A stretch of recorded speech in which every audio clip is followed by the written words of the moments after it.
नमस्कार दोस्तों, मैं कहता आखन देखी के इस कार्यक्रम में मैं ज्योतिष आचार्य आशीष काछेला एक बार फिर से आप सबका यहाँ पर हार्दिक स्वागत करता हूँ। दोस्तों, इंसान जीवन में गलतियों से ही कुछ सीखता है। जो इंसान गलतियों को सीख कर उसे सुधारता है और ध्यान रखता है कि वह गलती दोबारा जीवन में ना हो, वही इंसान जीवन में सफल हो सकता है। जी हाँ दोस्तों, मैं आप सबसे पिछले वीडियो में कुछ टाइमिंग की हुई गलती के हिसाब से मैं आप सबसे माफ़ी चाहता हूँ। पिछले सप्ताह में मैंने जहाँ पर गुरुवार को कमज़ोर लगता बाजार मजबूत हुआ और शुक्रवार को मजबूत लगता बाजार कमज़ोर हुआ, यह टाइमिंग की जो मिस्टेक थी, गुरुवार को चंद्र केतु के नक्षत्र में होने से इसका स्वभावगत नकारात्मक होना स्वाभाविक था, लेकिन वहां पर वह नहीं देखा गया और उसी समय केतु के साथ वह कंजंक्शन यानी कि युति प्रतियुति के साथ देखा जा सकता था, लेकिन बाजार में वह प्रतियुति मजबूती दे गई। हालांकि मुझे अपनी क्षति यानी गलती समझ में आ गई है, लेकिन वह बात अलग है। मेरी उस गलती के लिए आप सबसे फिर से एक बार और मैं माफ़ी चाहता हूँ। दोबारा ऐसी कोई गलती ना होए, इसका मैं ध्यान रखूँगा। यहाँ पर पिछले सप्ताह में जो ट्रेंड बताया था, बाजार शुष्क तक के माहौल में देखा जाएगा, यानी कि निफ्टी में एक रेंज बाउंड सा माहौल बनता देखा जा सकता है, जो कि बुध की स्थिति के हिसाब से स्वाभाविक था। अब ये देखें कि आने वाले सप्ताह में बाजार में क्या होगा, कौन सा समय, कौन सा सेक्टर ग्रह गोचर एवं ग्रह दशा के माध्यम से चलेगा। आने वाले सप्ताह में ग्रह की स्थिति देखें तो सूर्य यहाँ पर बुध के साथ मेष राशि में, गुरु कन्या राशि में और शुक्र मीन राशि में इसके सामने, मंगल वृषभ में, शनि धन में और राहु केतु जो है सिंह और कुंभ में। और चंद्र की परिभ्रमण स्थिति देखें तो वह कन्या से तुला वृश्चिक की ओर भ्रमण करता देखा जा सकता है। जहां तक नक्षत्र की बात है, जो सोमवार से चित्रा नक्षत्र में यानी कि मंगल के नक्षत्र में यहाँ पर देखा जा सकता है।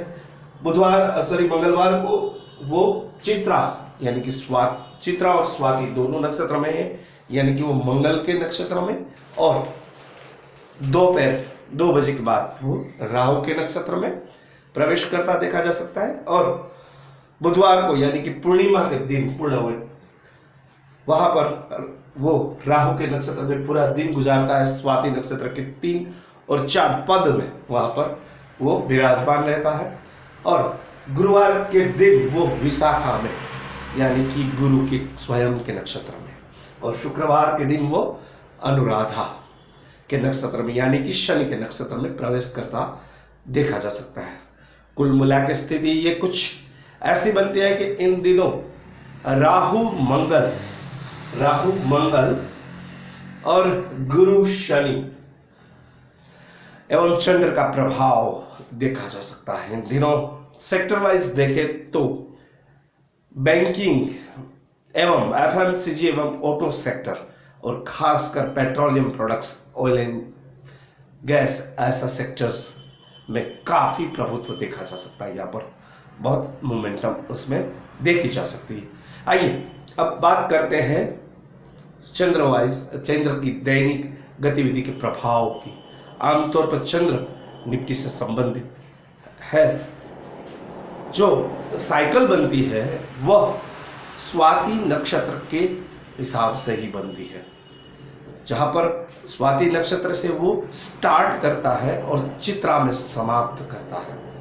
यानी कि चंद्र की जो साइकिल है पूरी, वो चित्रा टू है। वहां पर देखा जाए तो यहां पर यही स्थिति बनती है कि चित्रा से स्वाति की ओर बढ़ता हुआ ये साइकिल आपको यहां पर देखा जा सकता है। यानी कि चंद्र जो है वो यहां से लेकर यहां जो यहां 3 दिनों में यहां पर 3 दिन के लिए सप्ताह के लिए 3 राशियों में गुजरता हुआ देखा जा सकता है। जब तक सोमवार को चित्रा नक्षत्र में चंद्र सुबह 10 बजे के बाद प्रवेश करता है तो वहां पर पहले हस्ता में होगा, जो कि वो बहुत इंपॉर्टेंट होगा। यानी कि सोमवार को दिन सुबह का जो प्रेशर बनेगा वो हस्ता का देगा। यानी कि सुबह सोमवार को थोड़ा बहुत यहाँ पर प्रभाव चंद्र जो दे सकता है, हस्ता का जो स्वभाव है वो नीचे की ओर देखा जा सकता है, लेकिन मोमेंटम जो देगा वो बाद में आएगा चित्रा का, यानी कि मंगल का। अभी मंगल यहाँ पर है लेकिन चंद्र गुरु के साथ है, वहां पर पोजीशन निफ्टी में स्ट्रगल करती हुई देखी जा सकती है। धीरे धीरे समय बढ़ते जाने से ऊपर आने की कोशिश करेगी निफ्टी, ऊपर आगे बढ़ने की कोशिश करेगी, लेकिन समय के प्रावधान से वो थम सी जाएगी, वहां पर वो रुक सी जाएगी, ऐसा प्रवचित हो सकता है। लेकिन मंगलवार के दिन मंगल की खुद के नक्षत्र में, मंगल की खुद की सानिध्य में निफ्टी एक अच्छा मोमेंटम दे सकती है, यहाँ से बहुत आगे की ओर ले जा सकती है। यहाँ पर अपनी जो प्रभाव बनाए हुए हैं वो निरंतर आगे की ओर का स्वभावगत वो बढ़ा सकती है। बुधवार के दिन यहाँ पर देखें तो राहु का नक्षत्र फिर से स्वाति और पूर्णिमा, बहुत ऐसा मतलब असमंजस का माहौल। 3 योग शुभ है और 3 योग अशुभ है, तो इस समय क्या परिस्थिति करते हैं ये एस्ट्रोलॉजर भी कभी कभी मार खा जाते हैं। तो यहाँ पर बहुत ही अगर स्थिति बनती है बुध की, मेरे हिसाब से अगर देखा जाए तो एस्ट्रोलॉजिकल पॉइंट ऑफ व्यू से देखें तो बहुत अच्छा मोमेंटम कहा जा सकता है, लेकिन यहाँ होने को कुछ भी हो सकता है। इसलिए बुधवार और गुरुवार को जरा संभल के रखना, लेकिन गुरुवार बहुत अच्छा हो सकता है क्योंकि चंद्र की स्थिति बहुत अच्छी बन सकती है बुधवार के दिन भी, इसलिए थोड़ा प्रभाव सुबह में देखा जा सकता है बुध और गुरु को। शुक्रवार को वो शनि अनुराधा के नक्षत्र में है, तो शनि वैसे भी दंडात्मक है यहाँ पर, लेकिन यहाँ पर शुक्रवार को थोड़ी बहुत रेंज बाउंड की टिकने की कोशिश करेगा, मंद गति में निफ्टी प्रवेश करेगा।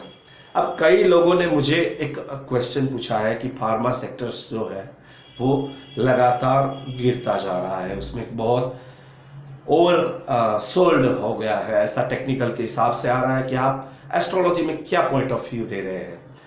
तो भाई मैं इतना ही कहूँगा कि जीवन का जो कारक है सूर्य और दवाइयों का कारक जो है लहू का वो मंगल, आने वाले समय में यानी कि 14 मई के बाद ये जो दोनों प्लैनेट्स है सूर्य और मंगल साथ जुड़ने वाले हैं, लेकिन वहां से वो स्टार्ट नहीं होगा। जैसे जैसे आगे बढ़ता जाएगा वैसे फार्मा सेक्टर में चांद आती रहेगी, फार्मा सेक्टर जीवंत रहने की पूरी उम्मीद है। यहाँ पर देख सकते हैं आप कि जब ये दोनों साथ में मिलते हैं, यानी कि जीव आत्मा ब्लड और गुरु के साथ में जो भी ये प्रभाव देखा जा सकता है, तो स्वयं निफ्टी भी उसके साथ अच्छा प्रभाव देखी जा सकती है।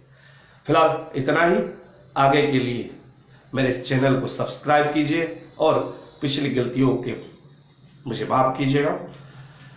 आने वाले सप्ताह में आप सबका मंगल हो, इस शुभकामना के साथ आप सबका आशीष।